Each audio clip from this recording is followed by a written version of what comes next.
आपने देखा होगा कल बरेली के अंदर हो मौलाना भूल गया कि शासन किसका है। अब उत्पातियों और उपद्रवियों को पता लगेगा कि 7 पीढ़ियां याद आएंगी उनको।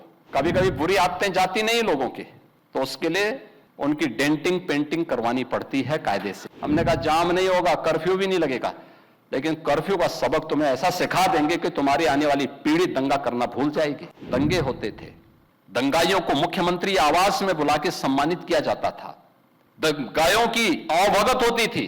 पर्व और त्योहारों के दौरान आपने देखा होगा, जब भी पर्व और त्योहार आते थे उत्पात शुरू हो जाती थी। अब उत्पातियों और उपद्रवियों को पता लगेगा कि 7 पीढ़ियां याद आएंगी उनको, क्योंकि कभी कभी बुरी आदतें जाती नहीं लोगों की, तो उसके लिए उनकी डेंटिंग पेंटिंग करवानी पड़ती है कायदे से, जिससे उनकी बुरी आदतों को हम ठीक कर सकें। और यही डेंटिंग पेंटिंग आपने देखा होगा कल बरेली के अंदर हो मौलाना भूल गया कि शासन किसका है। वो ये मानता था धमकी देंगे और हम जबरदस्ती जाम कर देंगे। हमने कहा जाम नहीं होगा, कर्फ्यू भी नहीं लगेगा, लेकिन कर्फ्यू का सबक तुम्हें ऐसा सिखा देंगे कि तुम्हारी आने वाली पीढ़ी दंगा करना भूल जाएगी। क्या तरीका है जी? आप सिस्टम को ब्लॉक करना चाहते हैं। और यह प्रवृत्ति थी यूपी के अंदर, 17 के पहले यही होता था। और हम इसी बात को कह सकते हैं कि 17 के बाद हमने कर्फ्यू भी नहीं लगने दिया, लेकिन ऐसे बैरियर को चुन चुन करके वे जिस प्रकार की भाषा को समझते थे उस प्रकार की भाषा से उनको समझा करके उसको उसकी सजा दिलाने का काम भी किया है। और उत्तर प्रदेश की ग्रोथ स्टोरी यहीं से शुरू होती है। अगर आजादी के समय, मैं उससे पहले नहीं जाता, लेकिन 1947 में भारत आजाद हुआ, अगर उस समय भारत की इकोनॉमी में भारत का उत्तर प्रदेश का कंट्रीब्यूशन 14% था, तो ये 14% फिर से होना चाहिए। और 14% नहीं होना चाहिए, बल्कि जितनी आबादी है उत्तर प्रदेश की, उत्तर प्रदेश उतना कंट्रीब्यूशन करता हुआ दिखाई दे। ये हमारा राष्ट्रीय धर्म है और दायित्व भी है, और उसी के तहत ये सब कार्य योजना बन रही है। उत्तर प्रदेश के अंदर इंफ्रास्ट्रक्चर अच्छा हो, 17 के पहले कोई कल्पना भी नहीं करता था। आज देश के अंदर 55% एक्सप्रेस वे उत्तर प्रदेश के पास हैं। सबसे अधिक सिटी में मेट्रो का संचालन उत्तर प्रदेश कर रहा है। 17 के पहले 2 एयरपोर्ट पूरी तरह क्रियाशील थे, लखनऊ और वाराणसी। गोरखपुर और आगरा आंशिक रूप से क्रियाशील थे। गोरखपुर में एक फ्लाइट आती थी, कभी भूल से आ गई, हम लोगों को ट्रेन से दिल्ली जाना होता था। आप सोचो 14 घंटे की हमारी जर्नी हुआ करती थी। बहुत इमरजेंसी में कोई होगा तो मुझे गोरखपुर से लखनऊ 6 घंटे बाई रोड आना पड़ता था, फिर यहां से मैं फ्लाइट पकड़ता था दिल्ली के लिए। आज गोरखपुर से 14 फ्लाइट चल रही हैं, 14 फ्लाइट देश के अलग अलग सिटी को जोड़ रही हैं। 16 एयरपोर्ट हमारे आज के दिन पे क्रियाशील हैं। देश का सबसे बड़ा एयरपोर्ट हम अगले महीने देश को समर्पित कर रहे हैं, नोएडा इंटरनेशनल एयरपोर्ट। यानी ये उत्तर प्रदेश वही है जो पहले बीमारू था।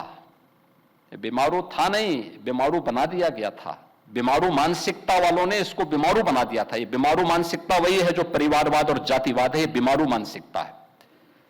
और इसी बीमारू मानसिकता ने उत्तर प्रदेश को बीमारू बना दिया था। परिणाम क्या था?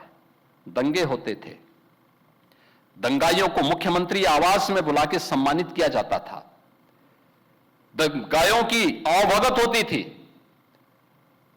और पेशेवर अपराधी और माफियाओं के सामने सत्ता सैल्यूट करती थी और सत्ताधारी लोग उनके कुत्तों के साथ हाथ मिलाया करते थे। आपने वो दृश्य देखे होंगे, कैसे सत्ता का मुखिया एक माफिया के कुत्ते से हाथ मिलाकर के अपने को गौरवान्वित महसूस करता था। ये स्थिति थी। आप अनुमान करते हैं उत्तर प्रदेश के लोगों को इन्होंने सुरक्षित किया था? ये सुरक्षित करते? हर जिले के अंदर एक माफिया दे दिया था और हर माफिया को जिले के अंदर पैरेलल समानांतर सरकार चलाने की पूरी छूट दे दी थी। आज परिणाम क्या था? 17 में आते आते उत्तर प्रदेश न केवल बीमारू था बल्कि उत्तर प्रदेश के नागरिकों के सामने पहचान का संकट भी था। हर व्यक्ति अपनी पहचान के लिए मोहताज था। न बेटी सुरक्षित, न व्यापारी सुरक्षित। खेतीबाड़ी चौपट, किसान आत्महत्या करता था। नौजवान की नौकरी पर सेंध लगती थी, उसकी नीलामी होती थी। चाचा भतीजा दोनों वसूली के लिए निकल पड़ते थे। वसूली का गैंग चलता था। ट्रांसफर पोस्टिंग में इनके दलाल बोली लगाया करते थे। और आप भी देखते होंगे जब हम ट्रांसफर पोस्टिंग करते हैं तो आज भी उनकी पीड़ा झलक उठती है। कैसे हम लोगों ने उनके उस अनैतिक अवैध व्यापार पर कैसे प्रहार किया है। उनके सभी चेले चपाटे किस प्रकार से चिल्लाते हुए दिखाई देते हैं। हर एक मामले में आज आप देख सकते हैं world class infrastructure Uttar Pradesh के पास। एक्सप्रेसवे नंबर 1 पर, रेलवे का नेटवर्क नंबर 1 पर, मेट्रो नंबर 1 पर, एयरपोर्ट एयर कनेक्टिविटी नंबर 1 पर, देश की पहली रैपिड रेल उत्तर प्रदेश में, देश का पहले इनलैंड वाटरवे उत्तर प्रदेश में, एमएसएमई का सबसे बड़ा देश उत्तर प्रदेश में। और उत्तर प्रदेश आज फिर से गन्ना उत्पादन और चीनी उत्पादन में देश के अंदर नंबर 1 पर, इथेनॉल उत्पादन में नंबर 1 पर, खाद्यान्न उत्पादन में नंबर 1 पर, सबसे बड़ी युवा आबादी का राज्य होने के साथ साथ सबसे अधिक नौकरी भी देने वाला राज्य बन चुका है।